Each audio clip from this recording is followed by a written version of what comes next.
रायगड जिल्ह्यातील रोहा तालुक्यात भिसेखिंड येथील नागेश्वर मंदिरासमोर केटीएम मोटारसायकल आणि डंपर यांच्यात भीषण अपघात झाला आहे.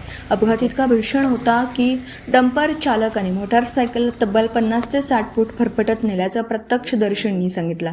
या दुर्घटनेत रोहातील धनगर आळी परिसरातील 22 वर्षीय राज गणेश पवार यांचा मृत्यू झाला. अपघातानंतर डंपर शेतात पलटी झाला असून चालक फरार झाला. पोलिसांनी घटनास्थळी धाव घेत तपास सुरू केला असून पुढील कारवाई सुरू आहे.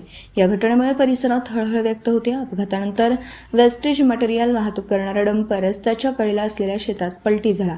मात्र डंपर चालक घटनास्थळावरून फरार झाल्याची माहिती समोर येते. घटनेची माहिती मिळताच रेस्क्यू टीम तसेच रोहा पोलीस ठाण्याचे अधिकारी तातडीने घटनास्थळी दाखल झाले.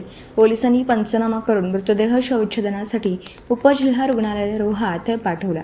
या प्रकरणाचा पुढील तपास रोहा पोलीस ठाण्याचे पोलीस निरीक्षक मारुती पाटील यांच्या मार्गदर्शनाखाली पोलीस कर्मचारी अविनाश पाटील करीत आहेत. Video reporter Dhammasheel Sawant, KTV news, Raigad. आपल्या परिसरातील बातम्या आमच्यापर्यंत पोहोचवण्यासाठी स्क्रीनवर दिलेल्या क्रमांकावर संपर्क साधू शकता. दूरध्वनी क्रमांक 9833235011. त्याचप्रमाणे अधिक माहितीसाठी स्क्रीनवर दिलेल्या KTV न्यूजच्या ईमेल आयडीवर देखील संपर्क करता येईल.